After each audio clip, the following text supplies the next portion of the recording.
Bom, Marcelão, estamos fazendo o nosso primeiro podcast aqui, A Arte do Negócio. E a gente estava conversando um pouquinho antes da gente começar o podcast.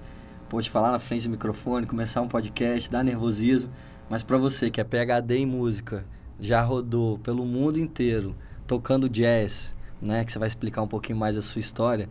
Fazer um podcast, como é que é? O microfone na frente já está acostumado? Ou depois de tantos anos de carreira, de tantos palcos, de tantos países, para você é a mesma coisa, é um pouco diferente? Como é que é estar aqui hoje nesse momento? Tem casos e casos. Eu sou capaz de dar uma palestra, como já aconteceu, para 3.000 pessoas, como se não tivesse acontecendo nada. Mas sou capaz de tocar para poucas pessoas e ficar apreensivo. Mas eu prefiro quando eu fico apreensivo. Porque eu uso dessa energia não para me deixar para baixo, mas ela me deixa em estado de alerta. E esse estado de alerta me faz ficar atento, né? É escutativo, eu estou atento ao que está acontecendo. Então eu sempre prefiro quando tem alguma tensão no ar, sabe? Não é uma coisa que te derruba. Então não necessariamente a experiência faz com que você fique assim, já não acontece mais nada, já domino. Não é bem assim, as coisas não são assim, entendeu? Imagina que um experiente jogador de futebol, ele sempre tem aquele momento de tensão, né?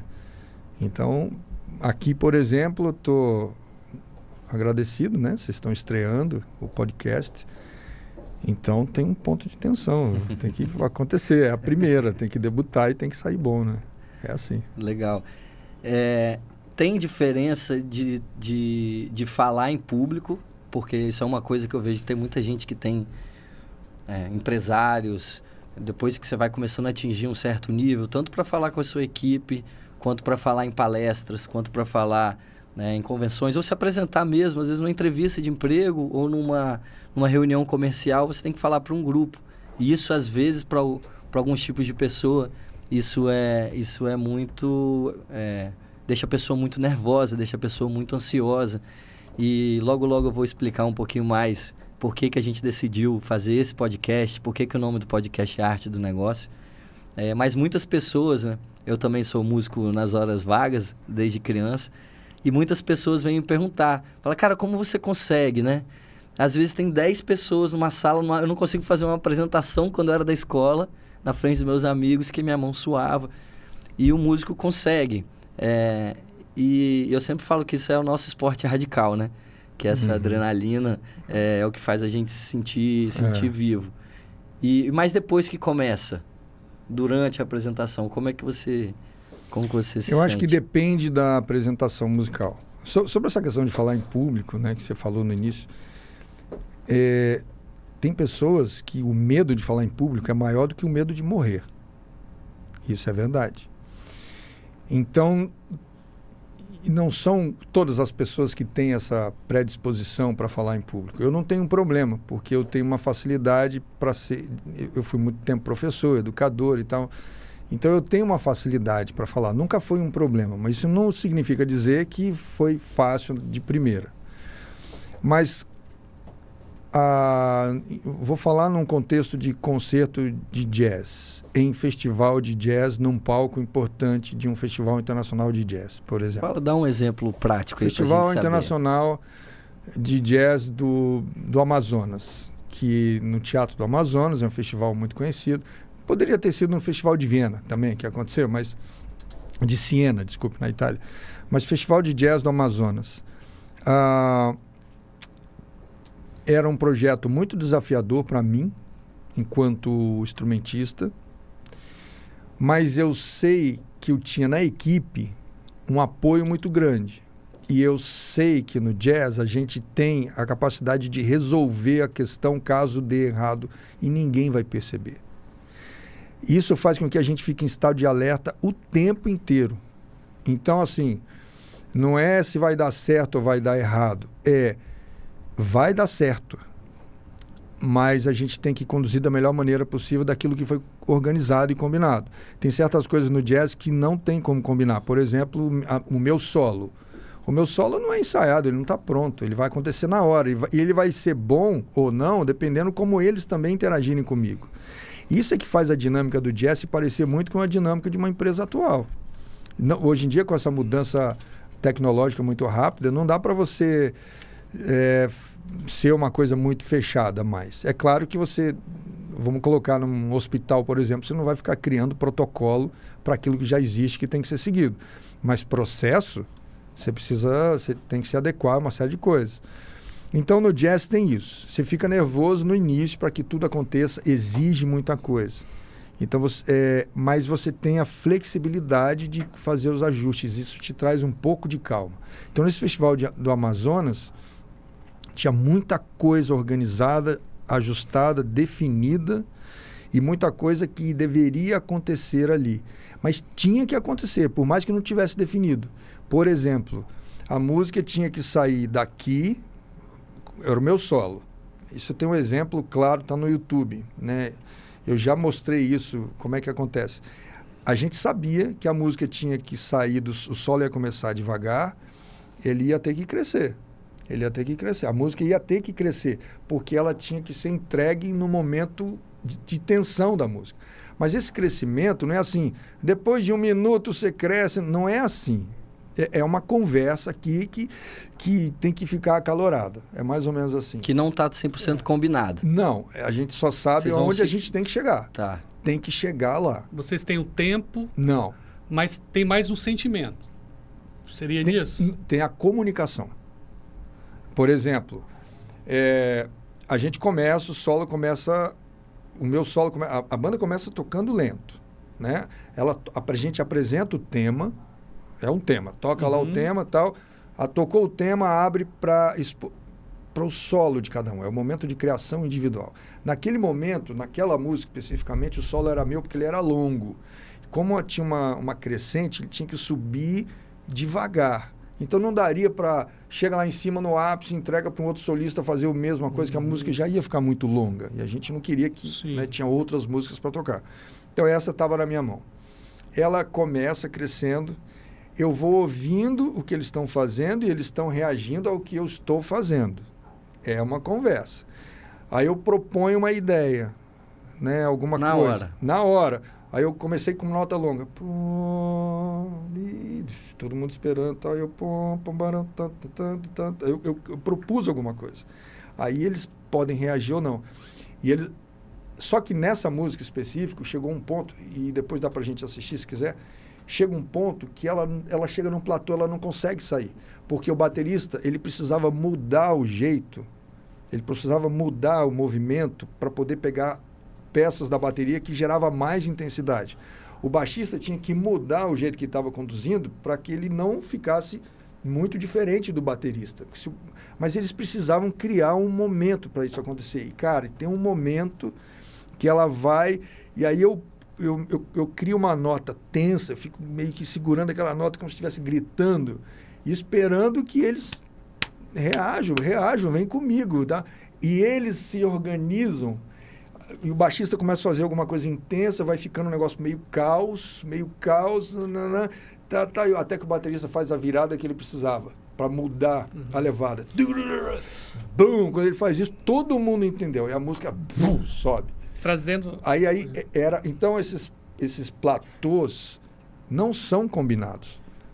A gente só sabia o seguinte, a gente precisa entregar nessa hora, do momento do clímax mais forte possível, ele vai estar tão intenso que ninguém vai tocar, a não ser eu e o baterista.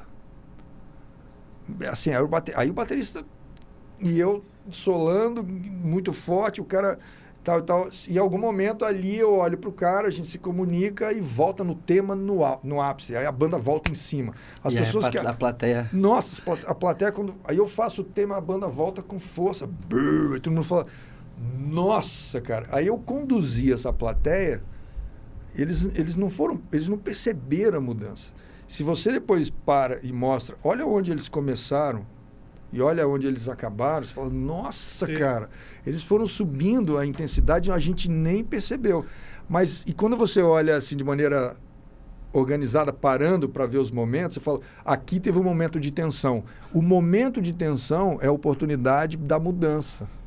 Você percebeu? Eu vou trazer isso aqui um pouquinho para o nosso mundo, assim. Quando a gente constrói um storytelling, que literalmente vocês construíram na música, é um começo, meio e fim, mas você falando mesmo, a gente tem esse sentimento do criativo, né? Quando a gente tem aquele ponto que a gente chega no auge ali, a gente precisa segurar a história numa propaganda, numa peça, numa campanha, e você tem que trazer essa energia para aquilo ali mesmo, para depois finalizar com sucesso. Acho que é mais ou menos esse ritmo. E no meio desse ritmo todo também, além do planejamento, a gente tem a questão da música, né, que é o improviso, né?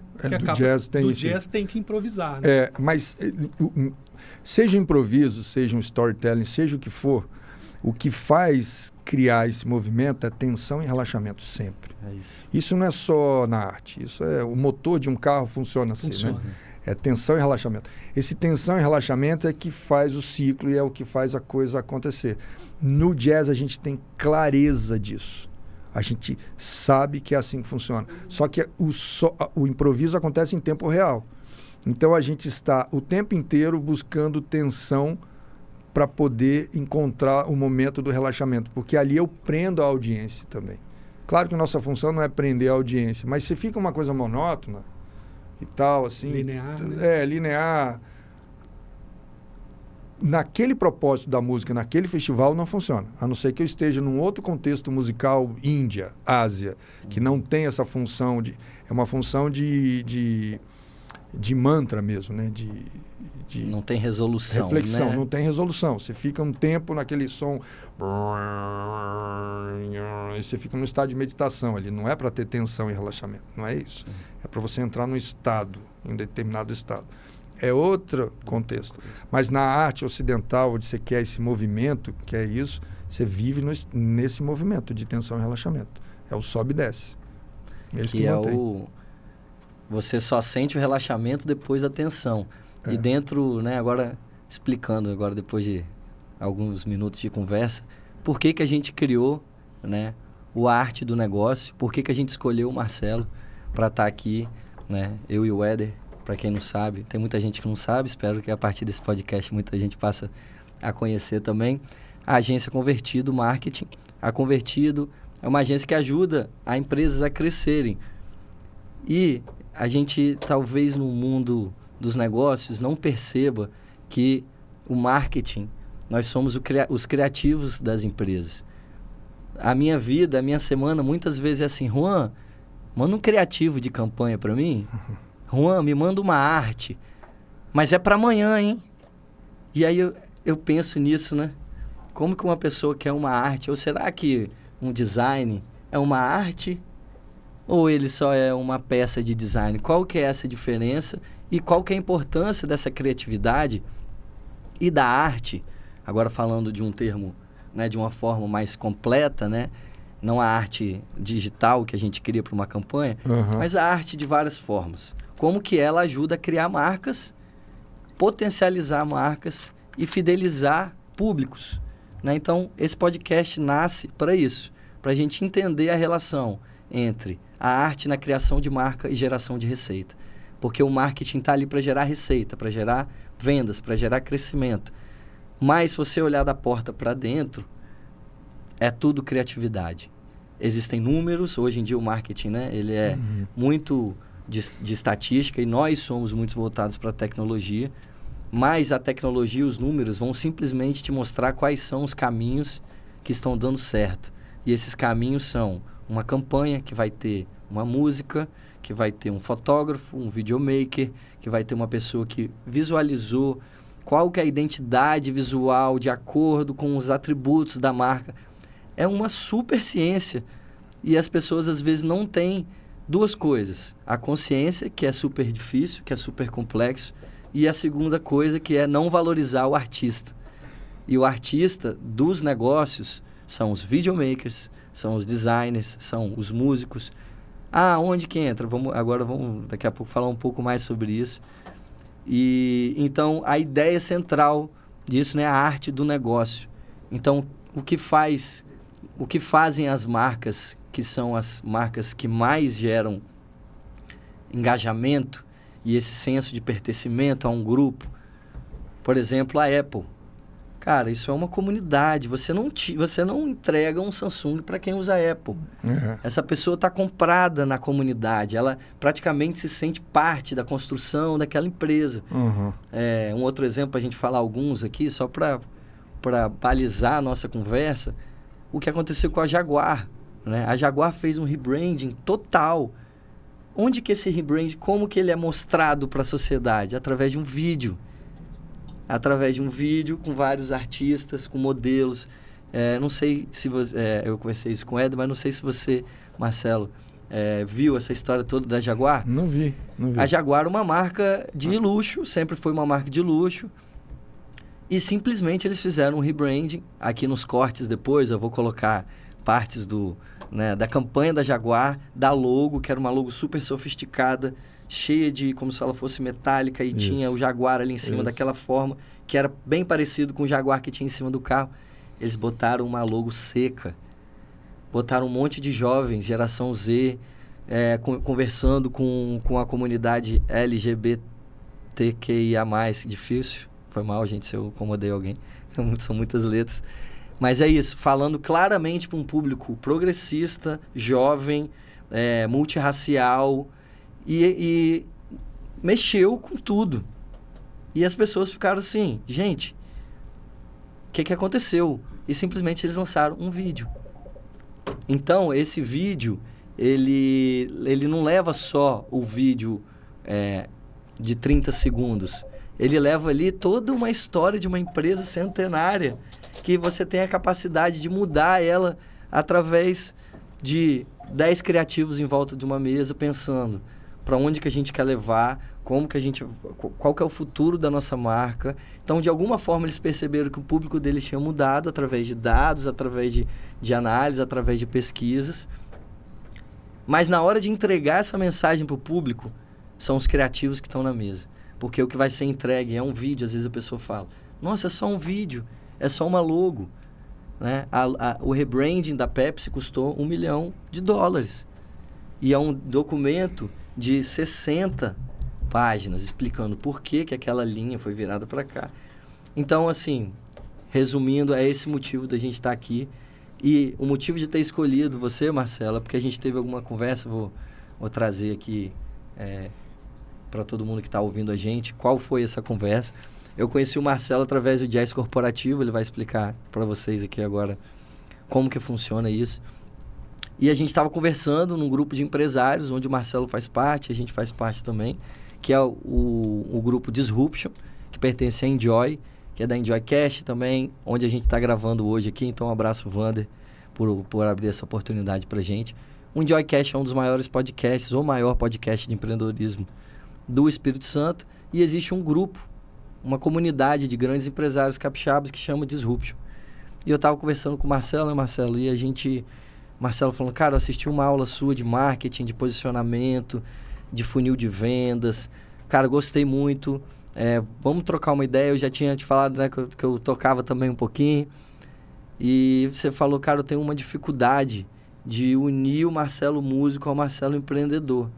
E nesse meio termo, né, enquanto a gente conversava, chegou um senhor perto da gente, que a gente não conhecia, mas era um grupo de network, a gente falou... Chega aí, vamos conversar, a gente está falando disso. Marcelo é músico, aí ele apertou a mão do Marcelo e falou, mas você está aqui por quê? O que você faz da vida? Então, cara, como que a gente consegue explicar que arte e negócio estão juntos, né? E aí você pode falar um pouco do jazz corporativo também. Não sei se você sabe, mas a grande maioria não sabe. A palavra arte veio por uma questão de dinheiro. Arte e dinheiro não tem nada a ver, não é essa a história. Existiam os artesãos, né, que produziam o seu trabalho. Isso eu estou falando de Idade Média, por aí. E alguém percebeu que se eles criassem um lugar para aquelas obras, que tinham obras muito interessantes, mas eles eram artistas de rua, produziam e iam vender na rua. Mas se criasse um local separado, com uma certa escassez ou, né, nem todo mundo pode participar, eles poderiam vender aquilo como alguma obra de maior valor. E existia, inclusive, uma relação de...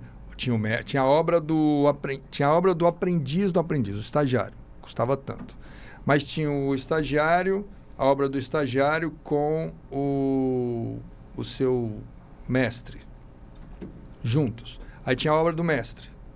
Mas tinha a obra do mestre com o seu professor, né? Aí tinha a obra do seu professor. Então, eles tinham essa questão do artista maior desse ateliê e os preços iam mudando. Foi isso. A arte veio por conta de um modelo de negócio. E a última das artes a ter encontrado um modelo de negócio foi a música. Porque toda arte tem a sua musa. E musa, em grego, é música. Então, a música não tem a sua musa, porque a própria música é o nome musa, né? Música. É abstrata, é a única arte abstrata. Então, você já tinha as artes todas, mas a música não era meio arte, porque o Bach, por exemplo, o Johann Sebastian Bach, ou João Sebastião Bach, como um professor meu gostava de falar, ele era funcionário do rei. Ele entregava a música para o jantar de sexta-feira, entregava a música para a missa de domingo, ele tinha que dar aula, ele tinha 16 filhos. Então, a música era um produto, ele era um cara que prestava um serviço. E ficava confuso, porque ele era um cara que prestava serviço. Mas onde é que a música vira arte? Essa é a história, não é tão clara até hoje. Tanto que os músicos são caras que estão tocando num teatro, fazendo grandes músicas, né? Música erudita, aquela coisa toda, ou outra. E, ao mesmo tempo, esse cara pode estar numa orquestra, ele pode estar tocando um casamento no final de semana. Tem essa coisa que fica dúbia. Mas, então, a história da arte tem a ver com negócio, sempre teve. Mas criou-se esse posicionamento de artista para que ele só pensasse no criativo. Alguém cuida dos seus negócios.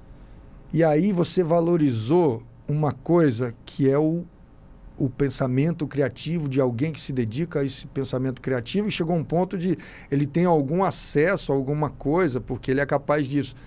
Ele é capaz porque ele passa o tempo todo fazendo isso. Criatividade é intrínseca ao ser humano.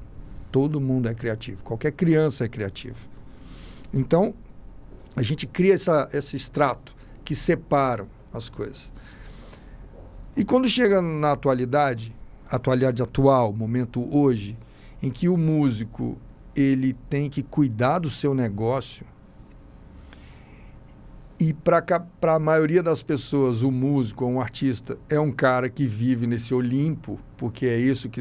Então elas têm uma dificuldade enorme de falar assim, bom, se o cara se dedica à arte dele, nesse Olimpo, ele não trabalha, não trabalho formal. Não é ou se trabalha... É alguma coisa só para pagar as contas. Paralelo. E quando alguém encontra um músico profissional, estou contando o meu caso, que a vida inteira se dedicou a isso, que tem mestrado, doutorado, pós-doutorado. Isso já é disruptivo só para o cara falar, pós-doutorado? Mas é o quê? Em música? Isso eu estou cansado de ouvir. Mas doutorado, mestrado no exterior. Nossa, e grava. E, ao mesmo tempo, está falando com o empresário e o meu negócio é música, a pessoa não consegue entender. Todo mundo te odeia. Assim, né? Você é um peixe fora d'água em todos os... Mas qual é a percepção do mercado? Vamos falar especificamente do músico. Qual é a percepção do mercado do músico para as pessoas? Tocar à noite. Sim. E dar aula. Pronto. Mas não é isso. Aí é onde eu estou buscando a questão da música interdisciplinar, que eu não estou inventando. A música que é interdisciplinar e funcional a outras áreas. Porque lá atrás a música teve uma função muito importante. Por exemplo, Pitágoras, que é o pai da matemática, ele entendeu uma série de questões de matemática pela estruturação da música. Estruturação física, da física da música. A África tem a música no cotidiano. A Índia tem a questão espiritual da música. A gente tem a questão da música na espiritualidade aqui no Brasil, nas igrejas, por exemplo. Ali você vê claramente que ela não tem a função entretenimento. Mas a música tem uma série de funções que a gente sabe. Não, a música ajuda, relaxa. A música é bom para isso, é bom para... Todo mundo, no fundo, sabe. Mas sabe por alto. Até o músico não sabe nem explicar direito como isso funciona. Mas quando pensa, então tá, eu vou ser músico, porque tem uma área enorme de trabalho, de atuação, todo mundo fala, não, área enorme de atuação, não, músico toca na noite. Marcelo... Então fica isso.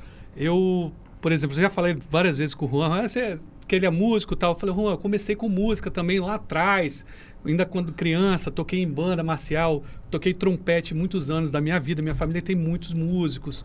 E cheguei a estudar na IAMES, que era a escola de música, hoje é a faculdade de música. Só que eu parei num ponto seguinte, que é justamente isso.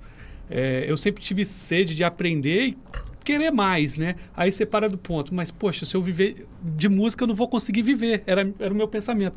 Gente, música não vai me levar a lugar nenhum, apesar que eu gosto. Aí meio que assim, então vai procurar um emprego, vai fazer outra coisa, porque isso aí não te leva a nada. Aí você fica naquele meio termo, mas a música acompanhou a minha vida.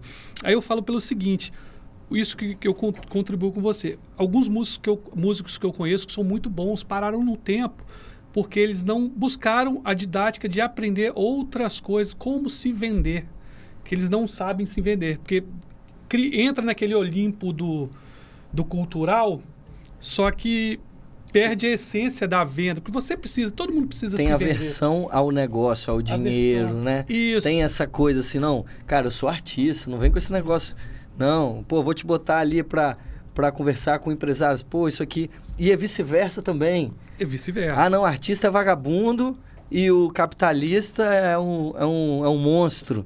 E é exatamente isso que a gente quer trazer, um ambiente de conversa, que junte dois mundos que precisam e já se conversam, já fazem várias relações comerciais, mas talvez não seja tão claro para todo mundo que o nosso designer, né, o Tarcísio, a Isa, um abraço aí para todo mundo lá do Convertido, que quando o site dele vende R$1 milhão, é a arte que o cara fez. Contribuiu para aquilo. Que o copywriter que parou e pensou, poxa, uma roupa legging assim, assim, assado. Aí um trabalho de empatia, né? O criativo, ele tem um trabalho de empatia, de pensar o que essa pessoa que tem essa dor, essa dificuldade, eu preciso desenvolver uma peça que não pode ter muitas palavras, porque ninguém vai ler, mas eu preciso passar uma mensagem muito clara, juntando imagem, porque antes o fotógrafo já foi lá, já tirou a foto, né? Falando agora de um caso de um cliente nosso, né? Que tem um e-commerce de roupas femininas, de academia e também roupas normais, casuais. Estamos falando de negócio, números, taxa de conversão, né? Como que a gente engaja, faz um funil de vendas, então existem certos tipos de conteúdos que são para você fazer a pessoa conhecer a marca, depois você deixa ela interessada nessa marca, ela vai considerar essa marca, ela vai chegar até o tempo dela comprar aquilo ali. Então a gente está falando de marketing, né? De verdade no sentido moderno, né? Um marketing em dados. Mas lá no final, quando a gente vai analisar o resultado, a gente está analisando duas peças criativas, qual que deu mais certo? A gente tem números hoje para ver isso, né? Na Convertido a gente olha. Mas no final ou um site, ou uma peça gráfica, ou um vídeo. Que você entrega para a pessoa, no ponto de conversão, no final das contas, mesmo o planejamento, o cálculo, tudo, você está entregando uma arte para atrair ele. E assim como a música e a arte, você tem que impactar. Você impacta as pessoas. Vamos trazer isso para uma conversa bem legal aqui, então, que tem tudo a ver com o que a gente faz todos os dias. A gente faz dezenas de edições de vídeo toda semana dentro da agência. E a gente usa uma ferramenta chinesa que chama CapCut, que é um aplicativo, né, para quem não conhece, simplificado para você editar vídeo pelo celular. Hoje ele é o mais usado para agências, para influencers, para criadores, que é um outro tipo de criativo que a gente vai falar logo. Que está com o dinheiro todo, que todas as marcas querem falar com esses criativos aí. A gente já logo fala de influência. O CapCut tem uma base de músicas prontas e feitas. O próprio Instagram, quando você vai postar alguma coisa, tem a biblioteca de música. YouTube também. YouTube. Então, qual é o vídeo que vocês acham aí, a plateia, todo mundo que está em casa? Que o vídeo que engaja mais é com música ou sem música? Então, se eu estou fazendo um vídeo pro Itaú, que está gastando milhões de reais em mídia, se alguém chega lá e escolhe a música errada, o diretor de arte vai falar: porra, você escolheu a música errada. Isso não... Então, a maioria das pessoas vê uma propaganda do Itaú na hora do jogo de futebol ali, no Campeonato Carioca, Flamengo e Vasco, 4 da tarde, e não entende quantos criativos, agora falando de pessoas criativas, que passaram horas e meses para desenvolver aquele anúncio de 10 segundos. 10, às vezes, uma peça de 3 segundos 3 impacta. segundos. Igual a gente estava conversando sobre os jingles aqui, né? Assim, então, existe, cara, a formação da cultura, né? O marketing, ele vem o quê? O marketing serve para mudar comportamento, concorda? Se alguém já compra essa água de você não precisa tanto mais impactar, ela já veio, já gostou. Cara, eu quero saber o cara que compra essa água aqui, quero fazer ele mudar para essa água aqui. O marketing, ele busca mudança de comportamento, né? Então, dentro dessa mudança de comportamento, eu preciso explicar para essa pessoa por que o meu universo, não é que esse produto é melhor. Claro que a gente estou falando de água, que é uma coisa, mas hoje tem água enlatada, que custa R$30, que tem um branding legal, que é um cara lá dos Estados Unidos, o cara conseguiu até, por causa da arte, por causa da lata, por causa do produto, por causa do copywriting que tem aqui, porque a água vem lá do Vale Nevado, dos Estados Unidos, e aí tudo conversa e o cara consegue botar um markup de 200% no água, que é exatamente igual esse aqui. Por quê? Que é aí que chega o meu ponto. Precisa se criar um universo. Para ter mudança, você tem que levar da pessoa de onde ela está para um universo utópico ou possível que ela quer ser. Um pouco melhor a cada dia. Então, a propaganda do carro não é um engenheiro abrindo o capô do carro e falando: isso aqui é de alumínio, isso aqui é 2.0 aspirado. Até quem gosta de carro até vai saber. Mas na propaganda ele não fala nada disso. Se for um carro de executivo, ele vai colocar um executivo desamarrando o negócio, aí ele chega no carro dele, acabou o dia, ele senta, ele fala: venci na vida.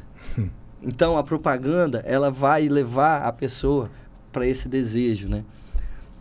Então, vamos falar um pouco rapidinho sobre direitos autorais, no sentido de, cara, CapCut. Aí eles estão fazendo... Será que não é tudo hoje em dia de inteligência artificial? Que eles estão criando música de inteligência artificial e colocando ali. E o Spotify, eu sei que faz isso também. Dentro do seu... Né, que você já circulou muito no mundo. Como que funciona a questão hoje do músico versus direito autoral? Eu posso usar uma música, qualquer música, dentro do meu vídeo, às vezes o YouTube barra. Como é que funciona? Como é que você vê essa questão da inteligência artificial para a música? Há um ano atrás, lançou o Suno. Suno faz música em tempo real. Quando lançou, eu recebi. Os músicos ainda nem... E eu levei isso para dentro de sala de aula. Olha só, eu estava numa escola americana e levei para dentro de sala de aula para fazer uns testes educacionais, porque eu vi que na questão da educação deu para fazer uma série de coisas. Então, mais uma vez, é a música interdisciplinar, inteligência artificial, que faz música em tempo real para desenvolver questões de outras disciplinas e outras competências para aluno em sala de aula. Mas ele não foi lançado para isso. Ele foi lançado para o mercado da música. E a confusão foi geral. A primeira discussão dos músicos no nível, na superfície, que era o que eu imaginava que ia se discutir, pronto, acabou a carreira do músico, ninguém mais vai contratar e tal. Verdade, não acabou a carreira do músico, mas aquela função, aquele job, ele já está bastante comprometido. Mas isso não é uma novidade, a música passou por isso em vários outros momentos. E ela nunca acabou. Por exemplo, quando inventaram os sintetizadores, falaram: pronto, agora a gente não precisa mais de músico. E não é verdade, as pessoas querem ir a concerto. Elas não trocam um jantar à luz de velas por um piano que toca sozinho. Você quer um músico tocando para você. Tem um ponto aí de questão de humano para humano que a inteligência artificial não entra e nós não deixamos entrar. E com essa turminha nova, para onde eu mostrei o Suno, eu trouxe essa discussão e eles falaram: não, aqui a gente não quer negociar. isso aqui a gente não negocia. Você quer um DJ ou quer essa máquina tocando? Não, eu quero um DJ. Um garoto no meio da escola inteira falou, não, eu quero a máquina, porque eu não vou pagar nada por isso. Aí foi um que falou. Mas tudo bem. Essa foi a questão superficial dos músicos. Mas abaixo do superficial, porque isso era músico lá, dando cabeçada, ver como é que ia fazer, veio a questão daqueles que falaram, ok, tem uma agência, uso o Suno, vou produzir música. Ótimo. Mas a plataforma que criou o Suno já estava começando a questionar de que uma parte daquele direito autoral era deles. Por quê? Uma grande leva de músicos falaram, cara, eu vou produzir música 1 a cada 2 minutos e vou encher o Spotify. E aconteceu. E vou ganhar os royalties de uma música que eu não tenho que pagar para ninguém. Ela é minha. Aí a plataforma Suno falou, calma, não é bem assim. Porque quem está produzindo sou eu. Mas aí os músicos falam assim, mas você está produzindo em cima de uma base de dados de música real, que é o que foi produzido por seres humanos. Não sei qual é a discussão. O que está acontecendo é que, por mais que essa ferramenta tenha produzido músicas no mínimo impressionantes, o ser humano está optando em ir a concertos. É para jingle? É para efeito comercial? Então a gente usa essa inteligência artificial, mesmo porque a gente está usando isso para um monte de outras coisas e um monte de outras profissões estão caindo igual. É para efeito comercial, mas eu tenho certeza que vai chegar um ponto que as marcas vão falar, eu sei que a inteligência artificial é capaz de produzir uma coisa virtuosística incrível, mas um ser humano que fizer uma coisa virtuosa no instrumento ao vivo vai ter um valor absurdo. Pode ser que a gente fale o seguinte, esse humano tem o mesmo nível de execução da máquina.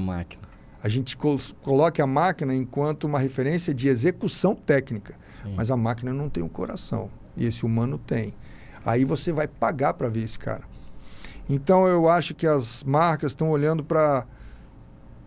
Vamos voltar ao que é real. Porque a música tem um componente do coração, da emoção. E emoção vende. Não se vende pela emoção. Aí, as pessoas compram pela emoção. Então a gente está falando de emoção. Se é uma coisa meio de entrega, assim, tal, muitos vão usar a máquina. Direito autoral, tá uma briga. Tá uma confusão enorme disso aí. Então, eu acho assim, eu sou entusiasta do que está acontecendo. Está forçando todo mundo da música, no caso, né? Se movimentar e se adequar.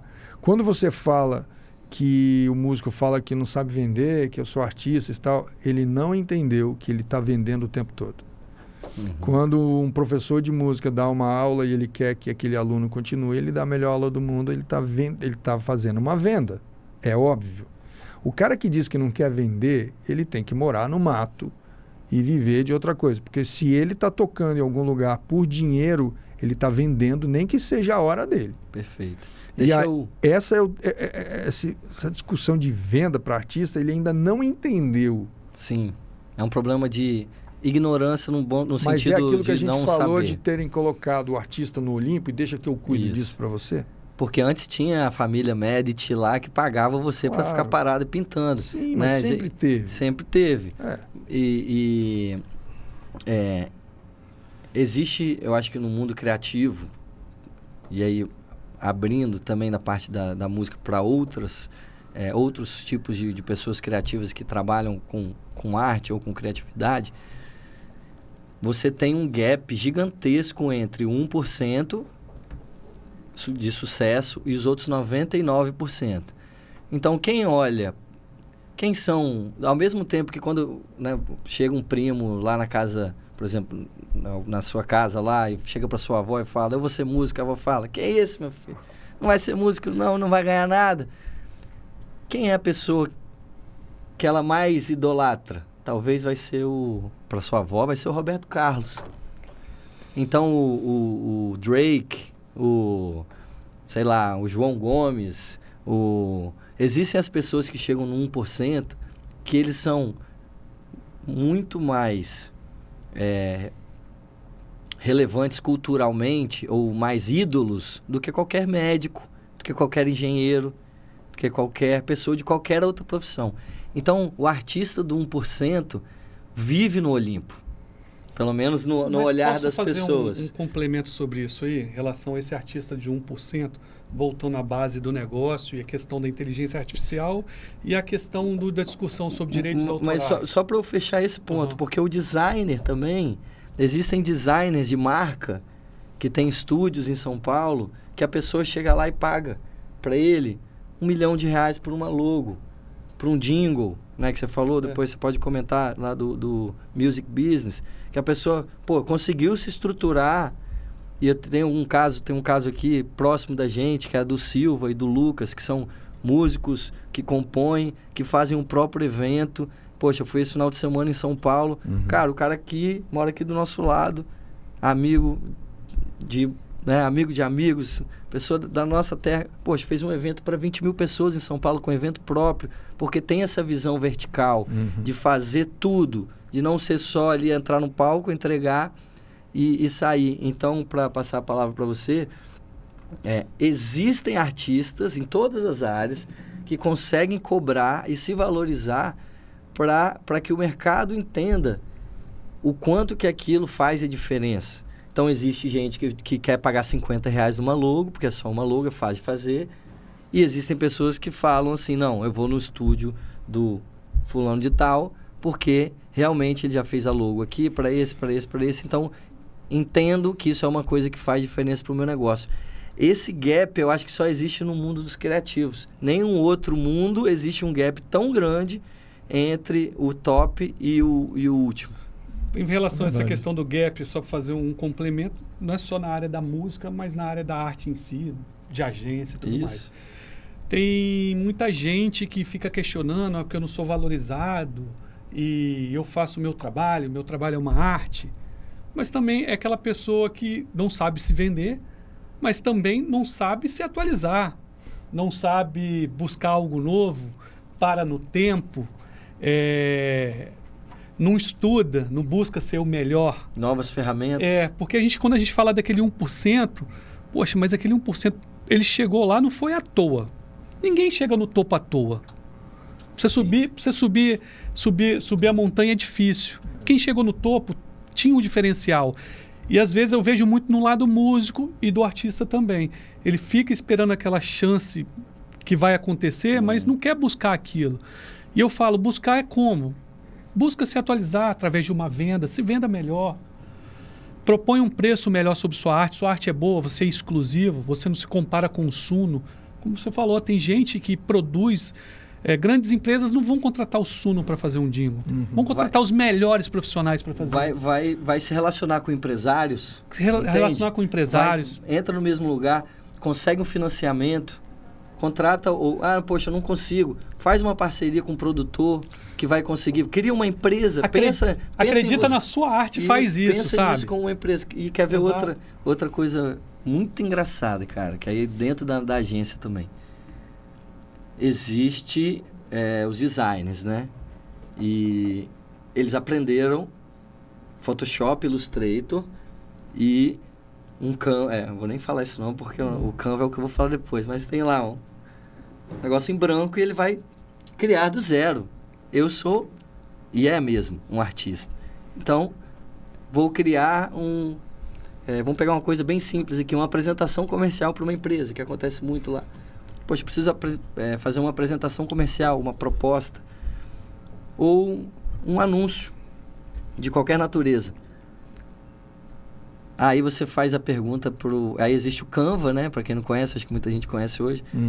Nisso do que o Éder está falando, não se atualiza, não busca melhorar. E não é só o output, é a produtividade. É o quanto que você consegue fazer. E também existe a pergunta até onde que isso também vira arte ou não. É isso aí que eu queria chegar. Mas o designer fala, não, eu só uso Photoshop. Eu não uso Canva. Porque canveiro eu não sou. Eu sei usar Photoshop. Aí eu sento com eles e abro lá os modelos do Canva. Pergunta aqui, você acha que quem que fez esse modelo aqui? Foi um artista, pô. existe um estúdio lá em Nova York que os caras sentam, pegam designers foda e eles estão fazendo e vendendo pra gente aquilo. e tá vendendo pro Canva. Existe um outro mercado que foi criado. Exato. Eles vendem em bloco pro Canva. Olha, eu tenho 2.000 templates editáveis, você quer? E são fantásticos. E, cara, desculpa, mas muitas vezes você olha, por exemplo, coisas do mercado e você fala, por que não fez um Canva? E existe esse purismo também, de falar, não, fui eu que fiz. Ah, tem outro igual. Cara, ninguém tá aí para isso, cara. Então, confirmando, né? Existe também essa dificuldade dessas quebras. O Gilberto Gil não queria usar guitarra elétrica, não rolou esse movimento? Rolou, e você sabe que eu tive a oportunidade de questionar ele depois de um show. Ah, é? A história é muito engraçada, né, cara? Eu estava em Campinas, estudava na Unicamp, e eu tinha tido uma aula com um professor em que ele falava dos movimentos sociais, da música e tal, e tinha tido a famosa passeata contra a guitarra elétrica brasileira, e que foi a Elis que puxou, foi lá para São Paulo, saiu, não sei de onde que saiu lá. O Caetano estava em dúvida e ele assistiu da varanda da casa de um artista lá e tal, ele não participou. Ele ficou... Mas o Gil participou, muita gente participou. Beleza. Aí, eu, nesse show, anos depois, claro, o Gil vai fazer o show do disco Quanta, em Campinas, e eu consigo entrar porque o saxofonista era meu amigo, saxofonista da banda do Gil. Aí eu vou e peço, vou entrar e tal, tá com o nome na lista. Na hora de entrar, foi a primeira vez que eu entrei num show que não era ingresso, era cartão, que você consome. E a menina me deu um cartão, e na hora que eu passei, eu fiz assim, tinha um 2, ele fez assim, ó. Aí eu falei, se eu entendi bem, um eu vou consumir e o outro eu vou pagar. Vou pagar. A coisa de universitário duro, eu falei, foi a melhor coisa do mundo. Aí, cara, eu botei no bolso bem guardadinho para ter certeza que eu não ia perder e consumi muito esse cartão. Consumi muito e fiquei alegre, legal. Bebi demais, fiquei no grau e tal. Acaba o show, o meu amigo, o saxofonista Raul Mascarenhas, Marcelo, sobe. Isso já estava, as pessoas indo embora, eu subo e entro e chego no camarim do Gil. E só tinha eu, o Gil e mais uma menina que chegou e tal. O Raul falou, cara, eu vou ali, daqui a pouco eu volto. Aí só tínhamos os três no camarim e eu bêbado, um universitário bêbado de música, cabeludo. Aí eu falo, Gil, tem uma pergunta para você. Isso durante o show, cara. O cara tinha tocado com a guitarra Ibanez, aí trocou para uma outra. Eu falei, Gil, eu vi que você tocou com uma guitarra cinza Ibanez e tal. Ele estava comendo assim, ele parou. Lá vem. Aquele jeito. Depois você trocou para uma outra guitarra, não sei o que e tal. Aí ele ficou parado assim. Aí o menino novo, né? E eu sei que você participou da famosa passeata contra a guitarra elétrica no Brasil, né? Tipo, e aí, né? Como é que é esse negócio? Ele não precisava responder, mas ele falou. Aí ele falou assim: olha, menino, eu fiz pela Elis. Eu fazia qualquer coisa pela Elis. Tipo assim, não vou entrar nessa discussão com esse garoto.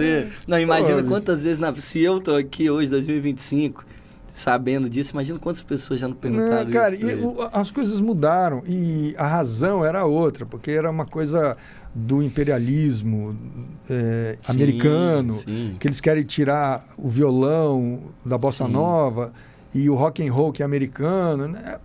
Houve isso.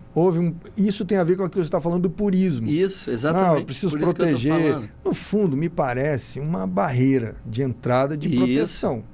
Exatamente. De proteção, porque você ralou muito. É uma defesa de classe, eu esqueci a expressão certa. Mas vamos lá, cara. Reserva de mercado. Mas você ralou muito para chegar, conhecer, dominar a ferramenta, criar, né, a sua assinatura artística naquela plataforma e tal. De repente chega uma outra, com tudo pronto, que você mexe aqui, faz ali, e você fala, pô, é igual os no-codes que tem aí para a plataforma. Exatamente. Você imagina o cara que aprendeu a programar e aí chega um outro e fala, não, eu faço tudo no low-code. no code. Então... tinha o low code, agora é no code. Né? Então, e isso vai largando pessoas pelo caminho se elas não se atualizarem. Quem não se atualiza, você fica para trás. Mas tem uma coisa que também assim, que a gente precisa falar. Por exemplo, a gente está falando do artista, ele é autônomo, né? Mas não são todas as pessoas que estão prontas para serem autônomos. Sim. Por exemplo, você tem médico que é autônomo, mas o médico tem trabalho. Entende? Ele é autônomo, mas ele trabalha no hospital. O cara paga, não é o emprego dele, não tem nem carteira assinada. Então, ao mesmo tempo que você tem administrador de empresa que ganha R$ 1.500. Como um administrador de empresa ganha R$ 1.500 como CLT numa... E aí você tem os artistas que não tem muita saída, a não ser autônomo, e às vezes o cara não tem esse jeito. O traquejo. Não tem, ele não consegue, igual aquilo que a gente está falando, de falar em público, não consegue. Aí o que faz? Você falou uma coisa certa, parceriza. Outra coisa, você vai nas universidades públicas, de onde eu vim, onde eu fiz música, e o professor que ensina música lá, ele não sabe do mercado. Ele é um funcionário público dentro de uma universidade, ele desconhece o mercado. Então ele não pode falar de mercado. Mas a gente então forma um monte de artista que cai no mercado, músicos no caso, sem entender o mercado. Ele sabe tocar o instrumento, ele sabe fazer uma série de coisas. Isso não é só na música, outras áreas também, né? Está faltando uma aproximação do mercado com a universidade. E um professor está lá concursado há muitos anos, dá aquela disciplina há muitos anos. Então, a informação está chegando muito rápida e quem não está percebendo e mantém aquele mindset antigo está sofrendo e está sofrendo e botando culpa em um monte de coisa. Sim.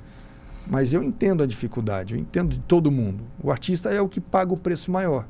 Sim. Mas está todo mundo, de alguma maneira, sofrendo essa mudança. Sim, todo mundo sofrendo. Todo mundo. Você fala, por exemplo, do médico, do hospital, perfeito. Mas quando ele vai abrir uma clínica, ele liga pra gente.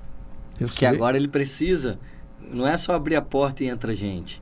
Agora ele precisa se posicionar, criar um público, conquistar, engajar esse público, fazer com que esse público retorne e compre novamente. Então, quase todas ou todas as profissões, tirando o funcionário público, ele vai precisar montar ali alguma presença que torne mais relevante para que as pessoas venham a buscar. Um dos gatilhos que eles estão procurando muito é a questão da prova social. Essa prova social, principalmente para a área de médica, odontológica, é muito importante, porque eles também são impactados pela inteligência artificial. É claro. Hoje você vai no ChatGPT, o ChatGPT te passa um receituário do que você precisa, com fonte. Sabe? Eu até perguntei para um médico amigo meu, ele falou, você acredita que daqui a uns tempos vai ter uma máquina no hospital que você vai apertar um botão e vai te consultar colocando seu delírio? Acredito. E aí, como é que você fica nessa história? Eu vou continuar atendendo porque eu sou bom. Só que aquilo ali a máquina vai fazer para mim. Aliás, a máquina já faz, porque ele é ortopedista. Ele chega lá, hoje ele não fica olhando um joelho mais. Ele manda o cara para uma ressonância magnética, olha o que tem lá, aí ele examina e faz o diagnóstico. Então, ele já está se adaptando. E várias áreas estão correndo vários riscos. O direito está correndo um risco enorme agora. Já não é de agora. Porque as máquinas conseguem analisar processos muito melhor. Então, tem uma série de questões. O que eu acho que acontece, por exemplo, o meio faz com que aquele autônomo esteja mais atualizado. Então, um médico autônomo que sai do hospital e vai abrir a clínica, ele conversa com outros médicos que o meio fala o seguinte, você precisa buscar uma agência. O músico encontra outros músicos e o meio não é organizado. Exatamente. Então, aí nenhum músico vai falar para o outro, você precisa buscar um produtor, você precisa fazer um curso de vendas. Nenhum músico fala isso para o outro. Aí é que vem a dificuldade do meu posicionamento. Entende? Vinha dificuldade. Não tenho mais essa dificuldade porque eu soltei um vídeo semana passada no Instagram, um vídeo de 2 minutos. Um vídeo feito por um videomaker. Um videomaker, o copy foi feito eu e ele. Feito bem, né? Sim, mas a gente fez ali nós intenção. Dois. Porque tinha uma intenção muito clara, porque era uma dor muito clara. O meu Instagram tem 34 mil seguidores e músicos me seguem. Estudantes, quando eu tinha eu tenho infoprodutos e tal, que me seguem. E agora essa nova turma de RH, de empresários e outras pessoas que me seguem por conta do jazz corporativo. Eu estava confuso. Eu não sabia o que dizer no meu Instagram. Eu precisava me posicionar, entendeu? Quando eu converso com músico, eles não têm essa solução para mim. Eles não... E ainda fazem assim, meio um pouquinho assim, né? Faz cara feia. Faz cara feia, mas faz cara feia até a segunda página. Isso, que aí depois me ensina como é que é. Ou então você fala, não gosto disso, não gosta? Não, tá bom. Tem um trabalho aqui, eu tô te pagando tantos R$1.000 de cachê. Acabou. Money talks. É money talks mesmo. O cara não fala, também não faz. Olha, eu iria admirar um músico que falasse assim, cara, um músico que fala mal de um músico, que tem muito isso. Um músico falando mal de músico, que está fazendo música, isso aqui, isso, aquilo, outro, mas ele aceita por um cachê maior fazer uma outra coisa e fala que é trabalho. Exatamente. Não, tudo bem, é trabalho. Beleza, mas então não fala daquele cara que está fazendo a arte dele. Percebe? Se você não gosta, fica quieto. Ou então junte-se, porque... Em vez de ajudar, você está separando. Essa que é a questão. Esse é o meio, essa é a questão do meio. A questão que sempre foi uma questão para mim, né? Não, a música existiu para mim como uma profissão também, desde meus 18 anos de idade. Né? A definição de profissão é que você ganha dinheiro com aquilo. Essa é a definição de profissão. E eu venho ganhando dinheiro com música desde 18 anos de idade. E como uma segunda ocupação, é um belo dinheiro, legal, para complementar a renda. Mas nunca foi assim, vou largar tudo para virar músico exatamente por toda essa questão. Então, essa questão de como me posicionar, e aí teve épocas da minha vida que eu toquei mais, aí pandemia a gente ficou preso, comecei a botar muito vídeo, tocando, não tinha nada para fazer, e várias pessoas me conheceram dali para frente, aí teve época que eu tive banda e toquei muito, e aí eu boto um vídeo falando, dando palestra num evento corporativo, e a pessoa fala assim, ei, quem é esse cara? O que você faz? Então, eu brinco assim, né? Muitas vezes a gente está numa reunião de negócio com um empresário, sabe? Um cara, nesse caso específico, assim, né? Quando é assim, pessoa mais velha, mais conservadora, assim, e aí vê tatuagem, e às vezes eu conto que eu falo, hoje em dia tem um tempo já que eu falo, eu também sou músico, e isso gera na hora o ambiente muda, assim, sabe? Gera um magnetismo, mas você é comunista? Tem uns clientes meus que eu não falo que ele é músico, não. Já aconteceu, de verdade, assim, ó, conversando, porque seus números são assim, se você vender mais aqui, você vai botar um e-commerce que vende 1 milhão. Eu falei, eu sou músico. Ele, mas você é comunista? Que coisa, né? Aí, cara, mas no fim das contas, isso é uma coisa caricata que realmente aconteceu, né? Mas uma coisa que é sempre, pela minha vida, sempre foi assim. Eu sou o playboy dos artistas e o comunista dos empresários. Eu tô sempre fora do eixo. Eu nunca tô cabendo em lugar nenhum. E aí isso, né, que a gente conversou, foi por isso que eu te chamei hoje aqui também, porque eu acho que tem a ver, apesar, né, da sua trajetória na música ser bem maior do que a minha. Como que a gente consegue unir... Eu não quero unir os artistas. Não, eu quero unir empresários e artistas. Artistas, nesse caso, estou falando de designers, de videomakers. E agora eu vou falar de um ponto específico que eu queria que a gente entrasse. Influencers digitais da geração Z. Eu enxergo o criador de conteúdo como um artista. Uma dancinha dança não é arte? Então uma dancinha de TikTok não é um artista? Se você, dependendo como você coloca... Para mim... Influencia pessoas? Então, mas não necessariamente todo mundo que influencia pessoas é artista. Mas para mim, quando eu falo, então, vamos chamar de criativo, vamos chamar de criador de conteúdo, de certa forma, o vídeo não é, o cinema não é Eu acho assim... É uma boa pergunta isso aí pra gente começar. Cara, criatividade está inerente ao ser humano. Criatividade artística é um recorte da criatividade. Então, primeira coisa, isso eu falo na palestra. O cara que é criativo e tem... Não necessariamente ele está fazendo arte. Ele está sendo criativo.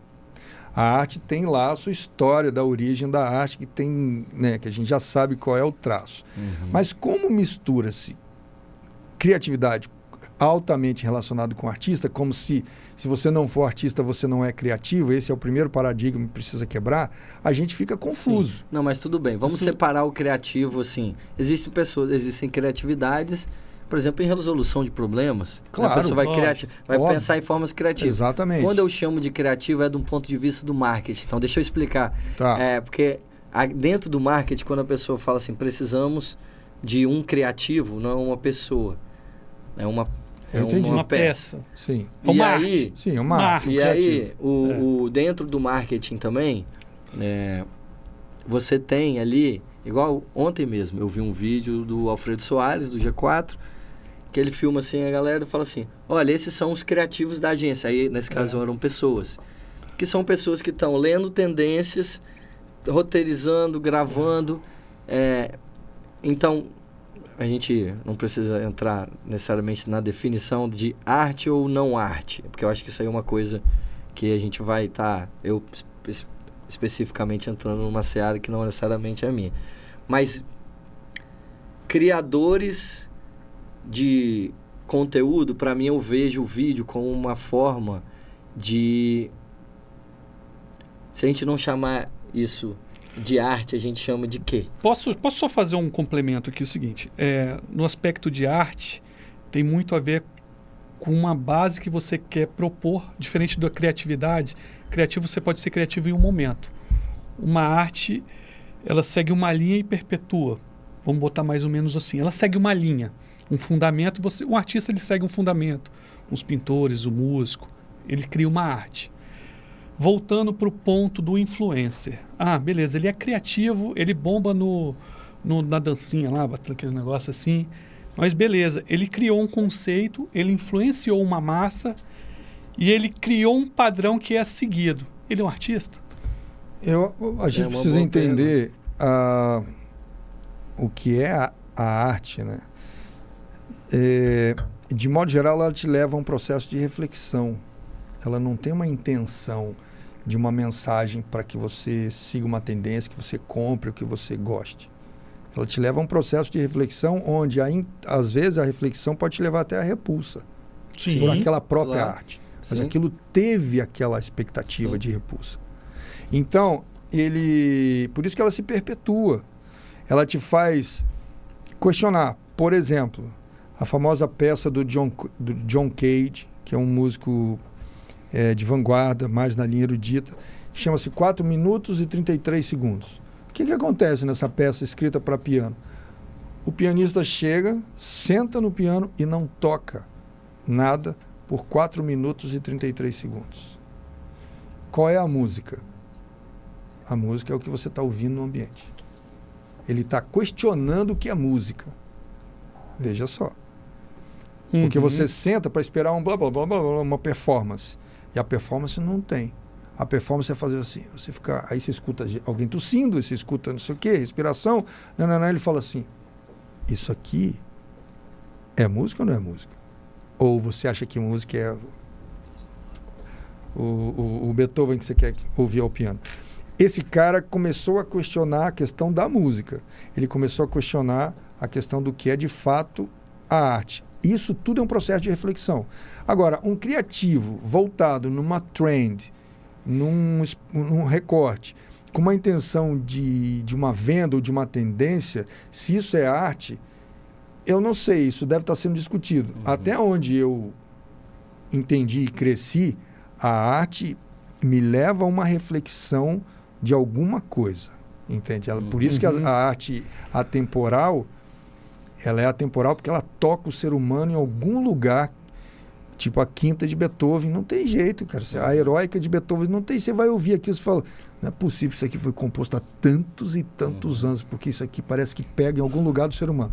Sim. Então, é aí que está a confusão. É aí que tá a coisa, porque, rapidinho... Eu só quero fazer um complemento rápido sobre isso. Olha só, eu nasci nos anos 80, você também. Um pouquinho antes, né? Mas nos anos 90, a gente era influenciado pelo rock and roll. Sim. A gente vem da base do rock and roll.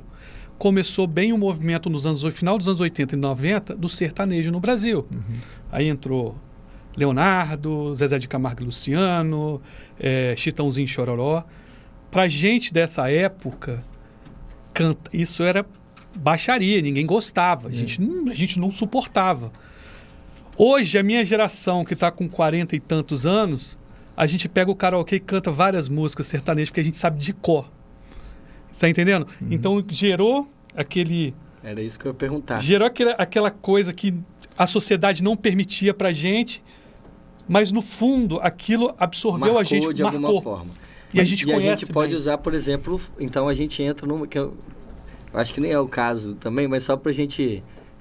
acho que é um grande papo legal da gente ter no nosso primeiro, já que o nome do podcast é Arte do Negócio, que é definir o que é arte. Eu não consigo bater esse martelo. Não, é que eu pedi aqui, ó. Tem, o Joe Rogan tem o Jamie, né? Eu tenho a Laila. Aí eu pedi pra Laila ali e buscar a definição de arte. Eu não li ainda não, vou ler pra vocês. A arte é a expressão de sentimentos, sensações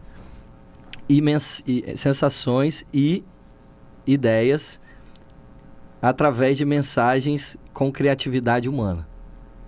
Então, novamente, a arte é a expressão de sentimentos, sensações, através de mensagens e a criatividade humana. Então, você que faz isso aqui, ó, você é artista. Olha... Então, o funk é arte, entendeu? Funk é arte. Hoje não, mas talvez que daqui a 50 anos a gente vai olhar para trás e vai falar assim, cara, naquele momento, naquele negócio, foi um movimento que curtiu. Pode ser. Então, acho que a gente...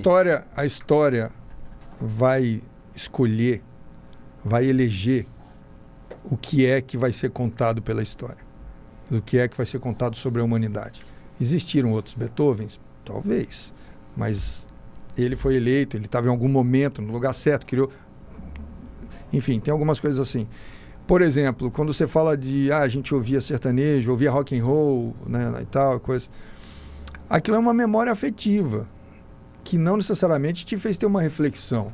Você teve um estranhamento, porque era uma coisa esquisita. Estranhamento provavelmente por ser um cara que falava porta, que tinha, né, que veio tocando uma música caipira, um cabeludo. Então não era só a música. Não era um cabelo rock and roll também, né? Cabelo aquilo não estava fora de um contexto de coisas que você consumia. Você consumia rock, o rock era a balada, era onde você ia, aquela coisa toda, e vem uma outra coisa que entra... Eu lembro quando o Chitão e o Chororó, eles foram no Chacrinha a primeira vez. Foi a coisa mais esquisita que aconteceu, porque você tinha o Traje a Rigor, Lulu Santos, aquela coisa, e uma dupla sertaneja. Mas quando eles chegaram no Palace, em São Paulo, acabou. Eles chegaram e aí acabou. Opa, conquistaram esse lugar. Mas a nossa memória é afetiva. A arte, ela é atemporal, ela não leva para essa discussão. Entende? Ela não leva. Por isso que tem situações de obras de arte que você tem repulsa.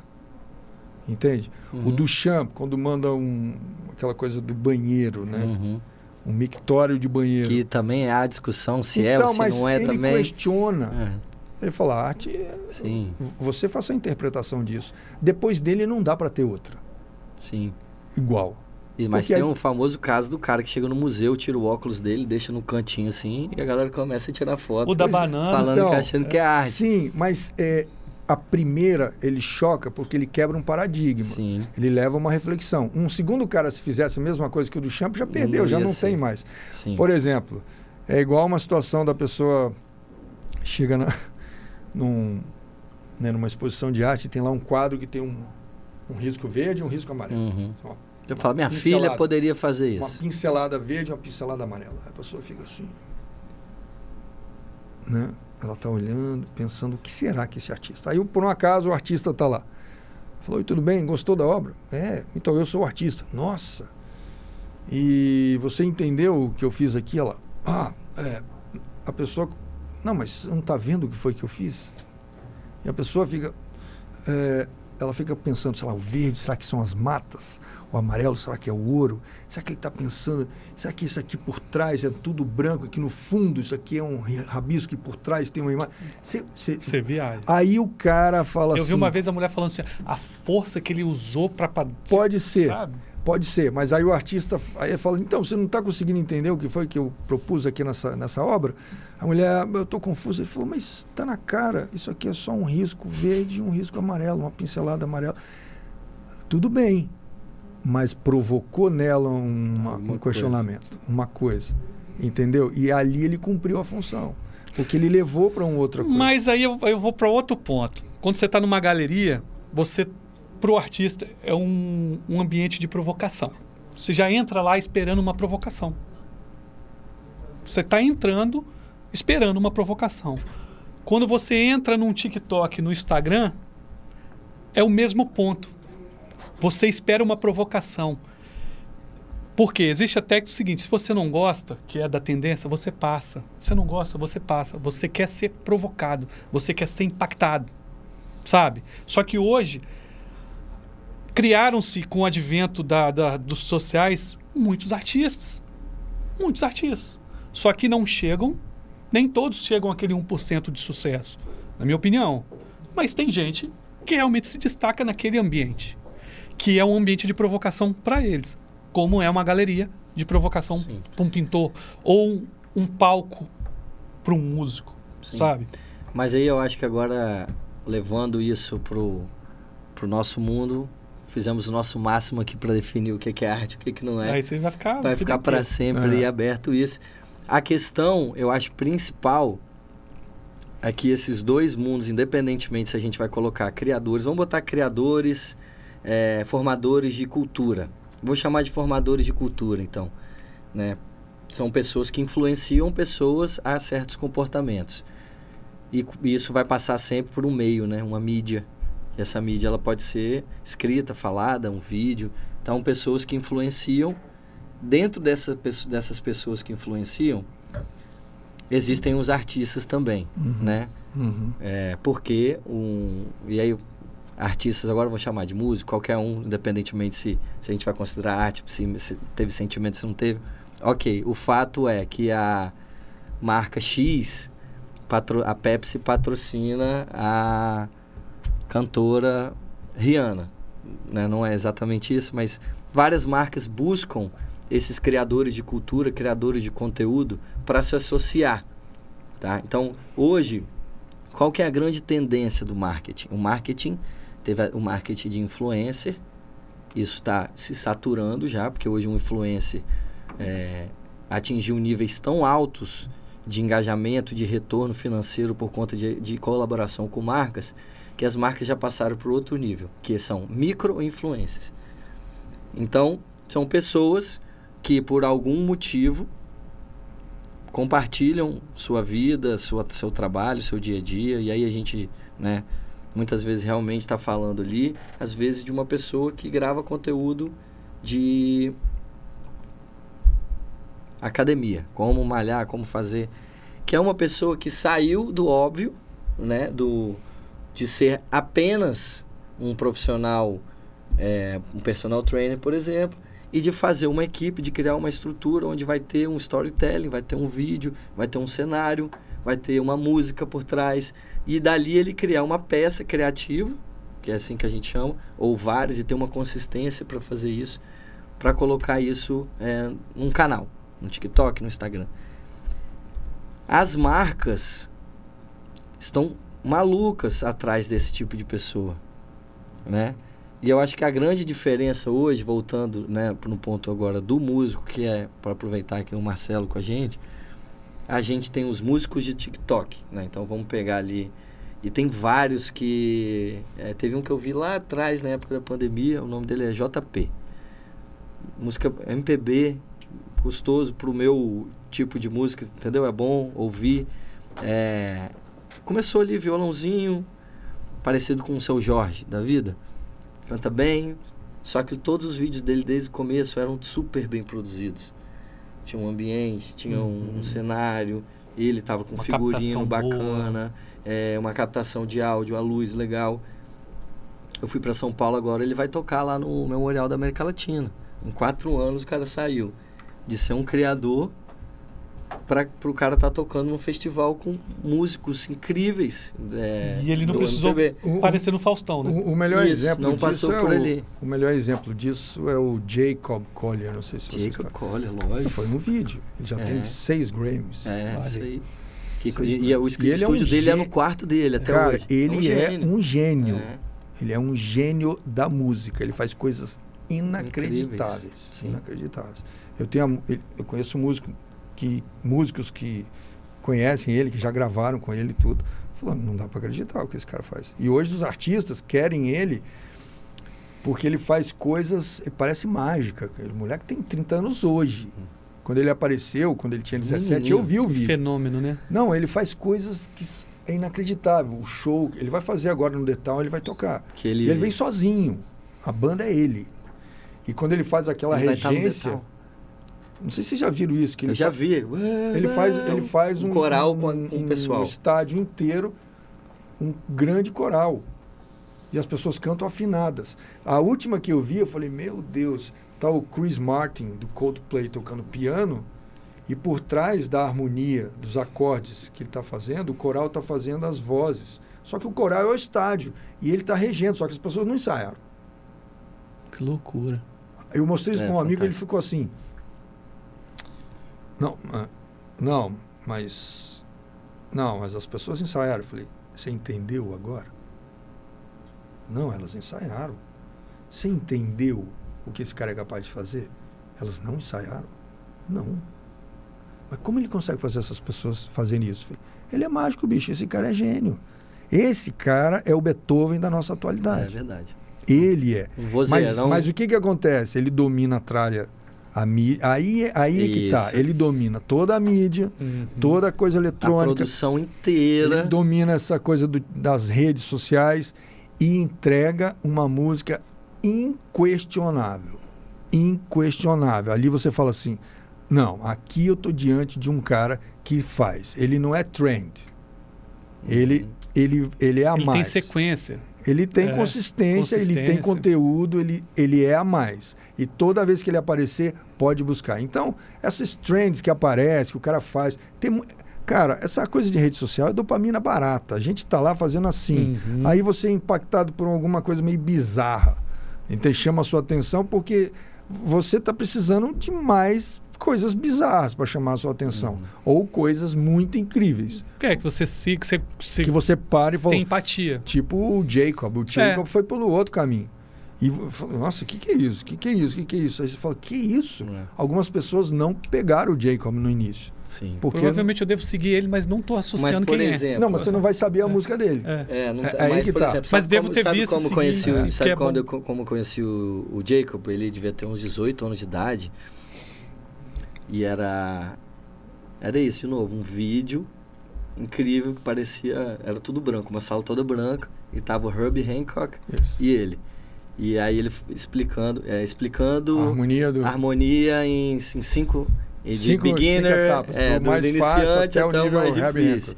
Cara, e não só é absurdo. A forma que ele toca, mas a didática, a forma como ele fala, né? Ele faz coisas e é bem bacana. Incríveis. E aí, por exemplo, outra coisa que me pegou muito, que até hoje, se um dia encontrar alguém que participou desse clipe, eu vou perguntar.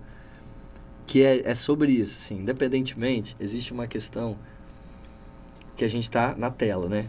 E na tela tem um vídeo. E beleza. É sujeira a maioria das vezes, mas depende do seu algoritmo, depende do que você gosta. Você tem que usar o algoritmo à sua forma. Esse vídeo, por exemplo, do Jacob Collier apareceu para mim como um vídeo recomendado do YouTube. Porque o YouTube, eu tenho uma relação com o YouTube há anos de ensinar para ele o que eu gosto e o que eu não gosto. Há anos. Eu faço uma curadoria, eu falo, isso aqui, eu faço questão de ir lá e apertar isso aqui não me mostra, isso aqui me mostra, isso aqui não me mostra, isso aqui me mostra. E apareceu lá, vídeo recomendado de Jacob Collier. E aí, o clipe todo, a música é linda, maravilhosa, mas o clipe todo é ele pega cenários incríveis, tipo Yellowstone, nos Estados Unidos, assim, montanhas, um lugar meio ermo, e aí, não sei como funciona, mas é ele parado aqui, ele não se mexe, E o dia passa, tipo, 24 horas, assim, ó. O sol vai fazendo assim, os bichos vêm, passa um veado, aí passa um pássaro, e passa e ele fica parado. Aí eu fico pensando, será que esse cara... Aí a cabeça do videomaker, será que ele ficou parado 24 horas em pé? E aí eu fiquei pensando como é que ele fez isso. Mas o vídeo é lindo e simples, são 5 takes dele em 5 lugares diferentes, da hora que o sol nasce até a hora que o sol se põe. Só incrível. Só fazer um complemento aqui a essa questão. Por exemplo, o Jacob, ele primeiro impactou vocês que são da área. Porque ele é um fenômeno, ele é fantástico na área. Mas ele conseguiu transcender, sair dessa área onde às vezes a maioria dos músicos não consegue sair desse grupo de vocês, e ele popularizou. Só que você vai ver, ele não faz nada de músico. Do tipo... Sabe aquela música para músico? Ele não faz isso. A coisa dele é pop.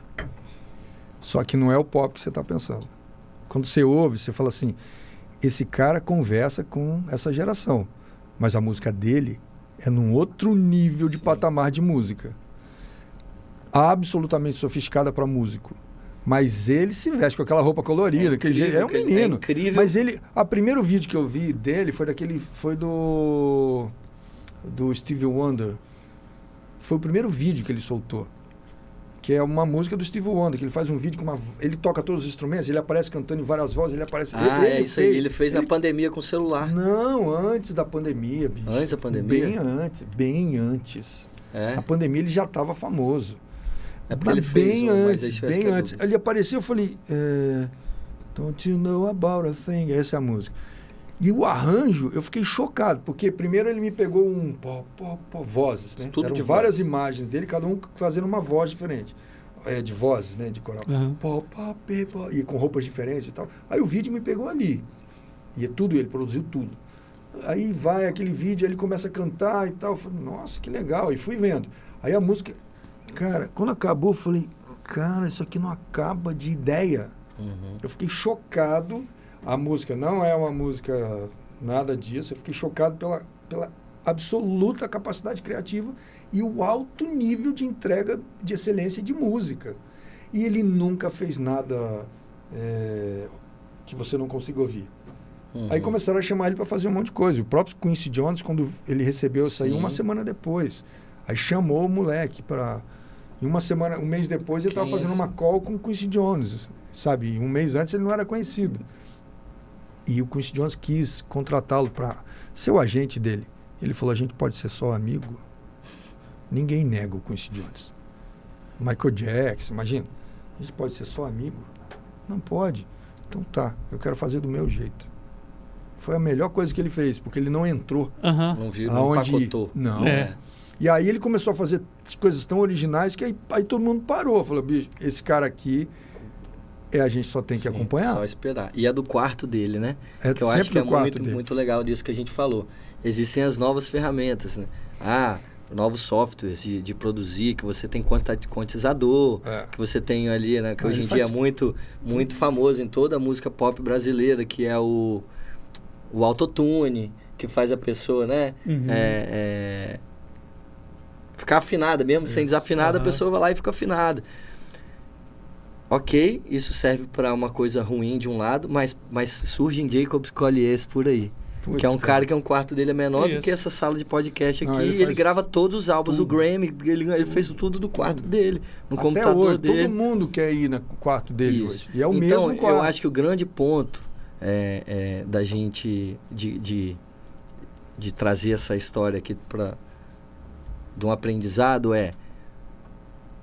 criadores de conteúdo, né? A música estava ali pro Jacob Collier, mas se ele só tivesse feito só a música e não tivesse feito esse videozinho, será que ele tá... Vamos fazer outra pergunta. Quantos Jacob Collier estão tocando em barzinho por aí? Ou talvez não o Jacob Collier, mas uns 80% do Jacob Collier? Quantas pessoas maravilhosas, quantos talentos, em várias áreas agora, explodindo sem ser a música. Quantas pessoas talentosas que por não conseguir se posicionar e fazer criativo, e agora eu vou chamar do criativo, né? as peças que vão fazer o mundo digital, porque a internet é a esquina do mundo, né? O Google é a esquina do mundo. Você pode estar lá com o seu violãozinho, você pode estar lá com o seu procedimento estético, você pode estar lá com o seu, enfim, futebol, qualquer coisa que você faça, um advogado, você precisa estar nesse local. Esse local, ele precisa de certas coisas básicas, que é assim... Não vou nem falar de estratégia, esquece estratégia e começa a fazer. Mas você vai precisar de algum tipo de conteúdo para mostrar para o mundo. Você não falou que fez o seu vídeo lá, chamou e se posicionou? Depois disso, você tem que colocar ele num canal. Não adianta você gravar esse vídeo e deixar ele no seu bolso. Então, você vai botar ele num site ou numa rede social. Depois, você precisa ou ter uma consistência de fazer muito, muito, muito, durante muito tempo, sem ninguém te ver. E você vai gravar 1, 2 vídeos, igual provavelmente esse podcast, que é o primeiro, vai ter pouca gente vendo, mas a gente vai continuar fazendo. Daqui a um tempo, a gente vai olhar para trás e falar, cara, valeu a pena. Ou você vai fazer um anúncio, que aí entra outras coisas. Aí voltando para o músico, mas que serve para todos. Como que faz anúncio no Spotify? Quantos músicos você acha que sabem como lançar uma música no Spotify, como bombar uma música no Spotify, como colocar uma música numa playlist? Isso é parceria estratégica, isso é venda, isso é... Cara, isso é business total. É business. Eu vi um vídeo do Snoop Dogg, isso aí vai virar um corte, anota aí. Eu vi um vídeo do Snoop Dogg... Já que vai virar um corte, que horas são? Que horas? 5h17. Hã? 5h17. Tá, 6 horas eu tenho uma reunião lá na Praia do Campo. Fechou, então 10 minutos, então a gente fecha. Só pra... Tá. Eu vi um vídeo do Snoop Dogg, esses dias ele falando assim... Eu sou o Snoop Dogg. Eu não sei como é que funciona o sistema de remuneração do Shopify, do Spotify. Eu tenho 1 milhão de visualizações e recebi. Ele não fala exatamente o valor, mas... Aí ele perguntou, cadê $1 milhão? Então, se nem esses caras sabem como operar, então realmente existe uma necessidade de entendimento de todas as profissões, da necessidade de você se posicionar de forma digital através da utilização de pessoas que dentro do marketing a gente chama dos criativos. Né? Eu sei onde está o dinheiro, está no bolso da Taylor Swift. Vocês não assistiram a série? Tá lá. Ela brigou com os caras lá. Ela brigou mesmo. Agora, sobre a música, só para completar, o músico não entendeu, não percebeu, eu percebi, e por isso que eu estou me organizando, né, com tudo que eu preciso em termos de estratégia, de marketing, de venda e tudo mais. O músico não percebeu o poder da música. Ele é uma abelha operária que produz mel, mas não sabe o que ele produz. A gente sabe o poder do mel. A abelha operária não sabe. Ela produz aquele mel.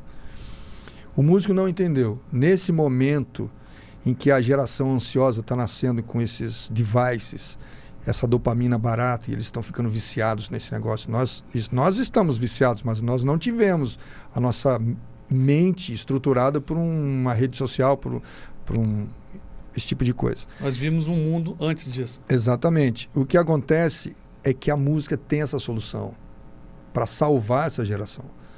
Não é só aprender um instrumento.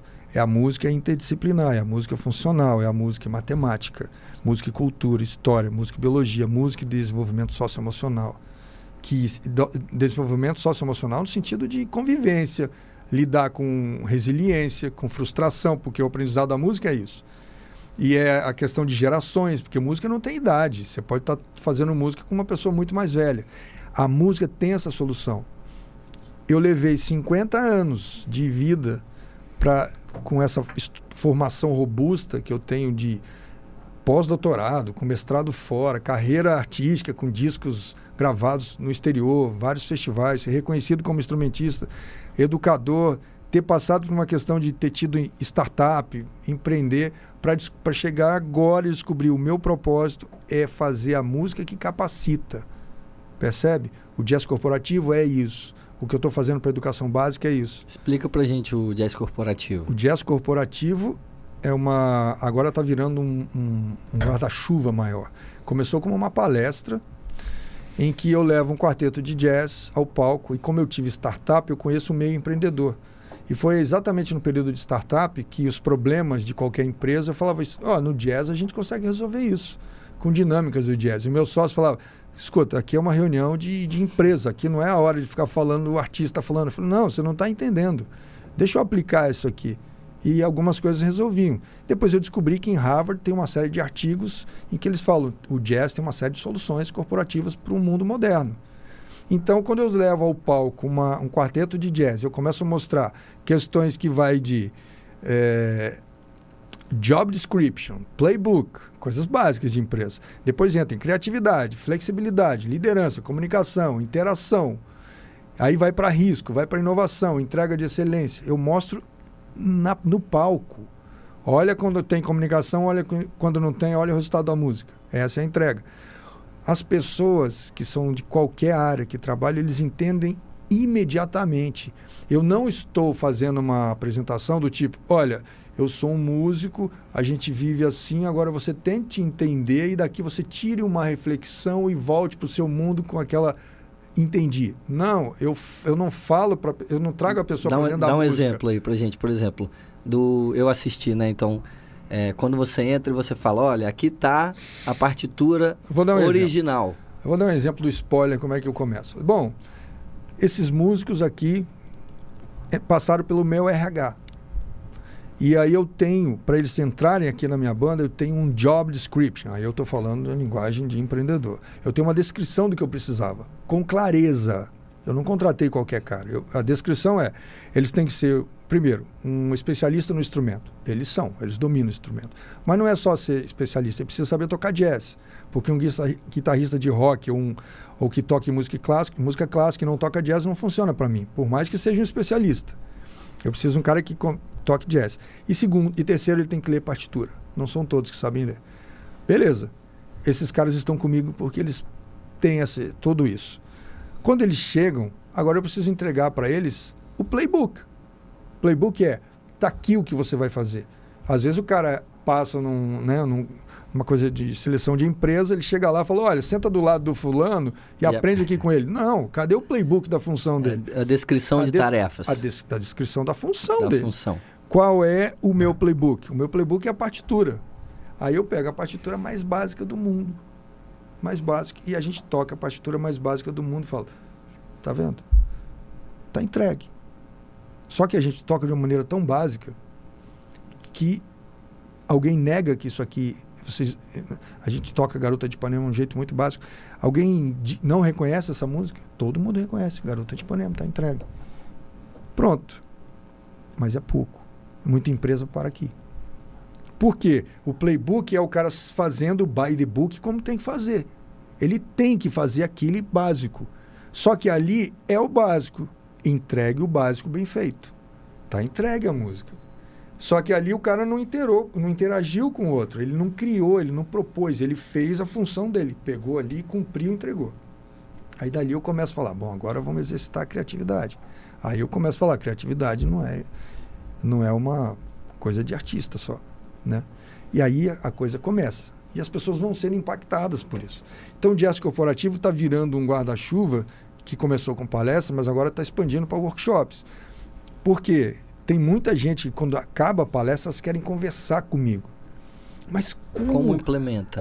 Mas como você fez? Como é que você tomou aquela decisão? Eles querem saber de mim. Porque é a primeira vez que um cara... muita gente nunca ouviu jazz, nem sabe do que é. E de repente um cara chega lá do jazz, a pessoa está completamente assim, não tem ideia, e ela é impactada de uma maneira porque eu falo tão diretamente do que ela precisa e ela vê a solução de maneira tão tangível que ela quer saber de mim. Ela quer saber mais, mas como você chegou nisso? Como é que é isso? Que lugar é esse? De onde é que você veio? Sabe assim? Já assisti milhões de palestras, mas é mais ou menos, todo mundo fala mais ou menos a mesma coisa, mas você não. Aí eu falo, pois é, a gente tem essas oportunidades nas artes, mas os artistas precisam ter essa experiência para poder falar para vocês e vocês entenderem. Aí a gente conecta. Eu tenho essa habilidade. E aí então agora está virando workshop, está virando evento, está virando a própria palestra. E aí tem algumas ações de dinâmicas. São atividades de team building, né? De construir equipe, de dinâmica mesmo. com o próprio jazz, com a música, falando especificamente de, vamos falar de comunicação, vou trazer um exemplo, vou mostrar, vamos fazer e tal. Tem várias coisas que dá para criar e eu estou fazendo isso. Então, isso vai ao encontro do propósito que eu levei 50 anos para descobrir, que é o quê? Não é o Marcelo pós-doutor, com livro, com conhecimento robusto de música, ele ajuda. Não é o Marcelo instrumentista, com vários discos, ele ajuda. Não é mais só o educador, que teve muito tempo dando aula de música e tal, ele ajuda. É tudo isso voltado a desenvolver e reposicionar a música de maneira funcional, de maneira interdisciplinar. Para capacitar. Para capacitar. A humanidade precisa de capacitação que seja genuína, que seja do próprio ser humano, e a música que vem da pré-história de todo mundo consome música, ela tem esse poder, ela está negligenciada. Porque, só um detalhe, um dos recortes da música, que é o entretenimento, virou o grande core da música, por conta de dinheiro. Isso. É por isso. Sim. A música, ela tá com a gente o tempo inteiro, assim. Você guarda ela em grandes momentos da sua vida, você tem uma trilha sonora. Todo e qualquer momento você associa uma música.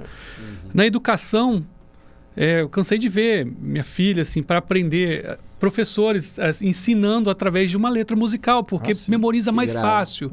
Então ela está ali, está presente, está educando. Acho que essa sua ideia é fantástica, porque você tentar jogar isso no dia a dia do empreendedor, que ele ouve, mas às vezes ele está numa imersão, ele absorve aquilo tudo, mas ao ponto que ele sai e vai dissipando, a música ajuda a guardar. Exato. Reter. E ele absorve e ele não passa pela experiência. Olha, você já foi em uma palestra de capacitação em que você fala assim, nossa, eu me arrepiei o tempo todo com a informação? Ninguém fala isso. Exatamente. Ninguém fala isso. Uau! Cara, essa informação foi tão incrível que eu fiquei até arrepiado. Ninguém fala isso. Agora, na minha palestra, as pessoas saem falando isso. Nossa, cara. Ué, a conversa que a gente teve com o Felipe ali, eu conversei com ele, eu contei. Ele falou, nossa, fiquei até arrepiado. Sim.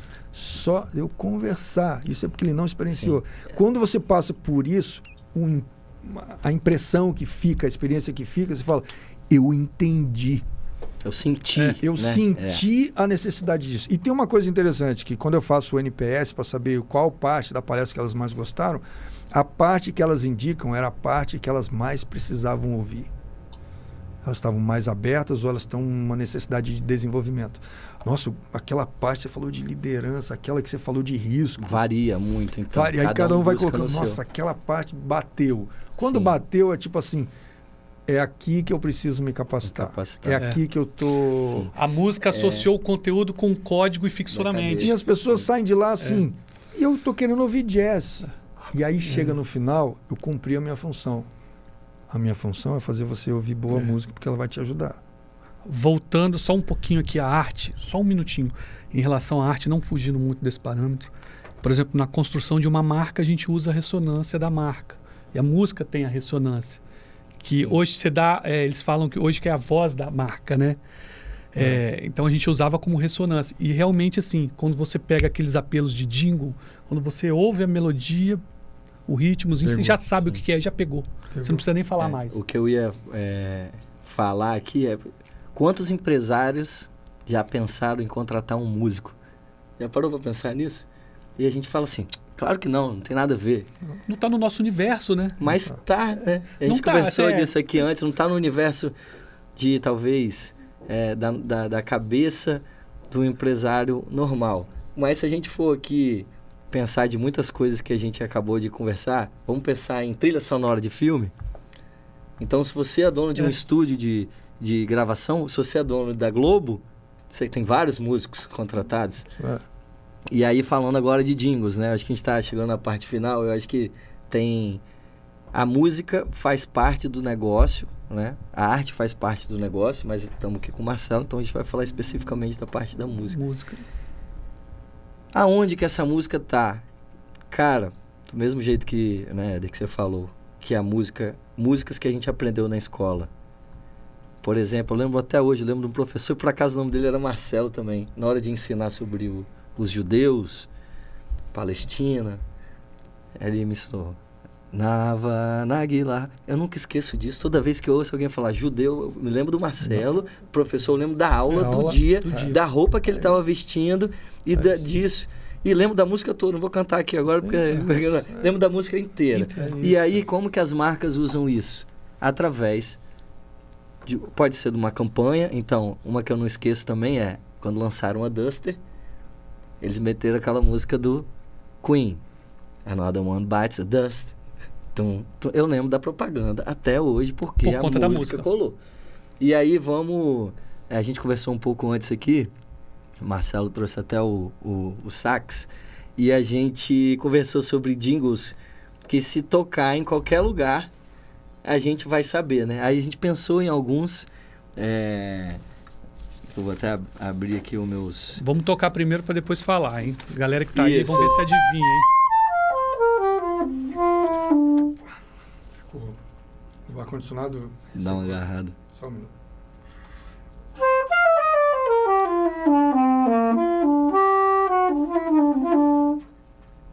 Acho que vai. Vai? Mas depois a gente pode cortar essa parte também. Quer dar a última passada aí? Você tá aí, Arthur? Você tava aí? O áudio tá pegando? Tá bom. Joga um pouquinho lá. Deixa eu minha coluna aqui um pouquinho. Aí. Beleza.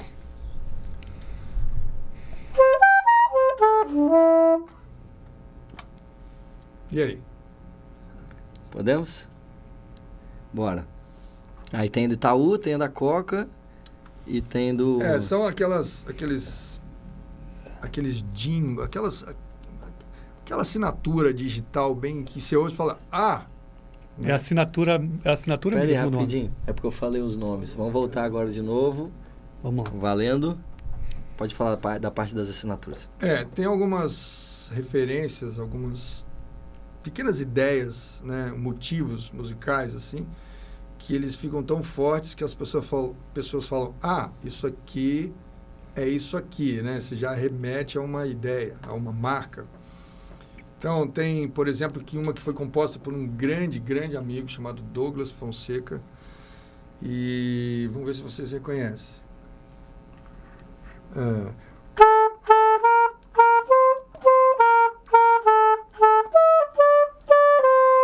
De novo.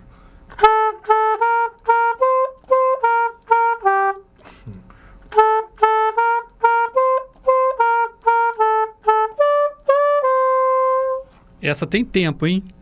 Essa tem tempo. E essa aqui tem uma variação enorme dela. Deixa no comentário aí, ó, se você reconheceu. Não vou falar quem é não, mas deixa no comentário se você tem mais de 35, você conhece essa melodia. Nada, mas essa roda até hoje, né? Não, então mudaram. Nada, mudaram não? Até hoje. Só são motivos, é o mesmo motivo. Só que ele faz variação. Vai variando. Mas aqui, ó, a gente pega. E é uma coisa simples, que o cara falou, eu fiz assim, coisa de 2 minutos. Aí dali foi embora. Que marca a nossa vida. Tem outra que é... Essa aí, se não acertar, esquece. E tem aquela que é... Eu vou ter que lembrar aqui.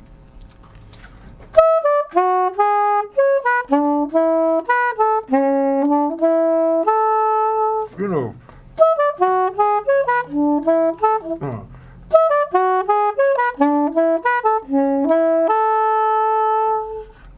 Ela é um pouquinho mais rápida que isso, mas é porque eu tô aqui puxando da memória.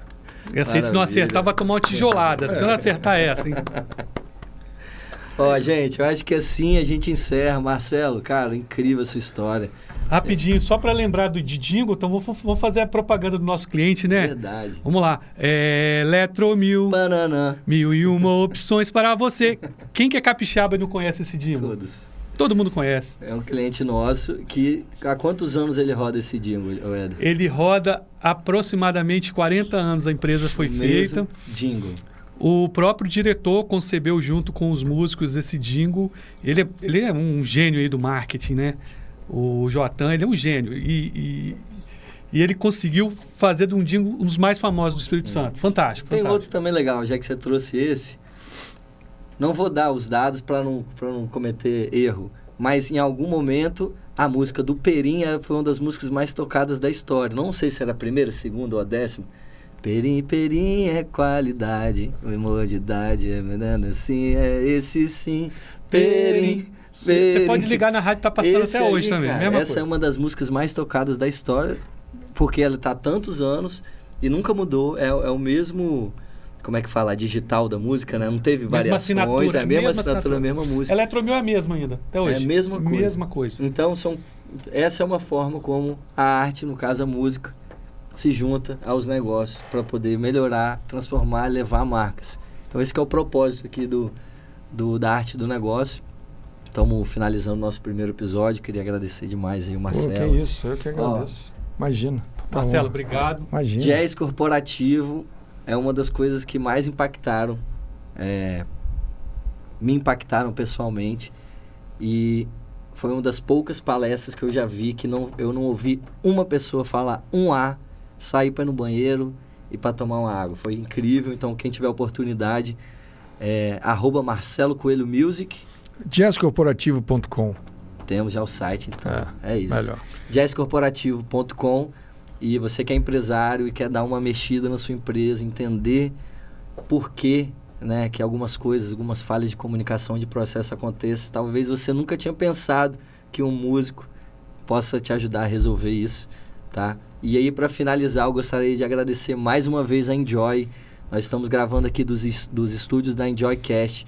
Obrigado, Wander e toda a equipe. Valeu, Wander. Dar essa oportunidade pra gente. Para quem não conhece, eu conheci o Marcelo dentro da Enjoy, através de uma comunidade de empresários capixabas super engajados. Então, se você está assistindo isso aqui, tem interesse em fazer novas conexões, aumentar a sua marca e conectar com pessoas interessantes, assim como o Marcelo. Vamos fazer melhor? Vamos passar o vídeo pro pessoal?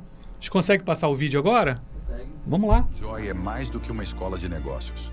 Somos um ecossistema dinâmico e inovador que se dedica a transformar empresários em líderes visionários. Nosso compromisso vai além da formação empresarial. Nós provocamos, conectamos e capacitamos pessoas a pensar de maneira disruptiva e agir com excelência, movidos por um propósito maior. Criar um impacto positivo na sociedade através do desenvolvimento empresarial. Conexão. Quem se conecta faz negócio. Te força a sair da caixa, pensar diferente, criar conexões para entregar resultado. É um nível assim, absurdo de conhecimento, de parceria, que acaba que você leva para sua empresa e pode transformar e transbordar naquilo que você pretende fazer com o seu negócio. A maior transformação foi enxergar que eu não estou sozinha. Eu não estou sozinha em sonhar grande para mim, sonhar grande para o meu negócio. A gente não está sozinho nesse universo, sentindo as dores de gestores, de líderes. Isso enriquece demais o nosso dia a dia. É muita união, muita força e muito olhar no futuro.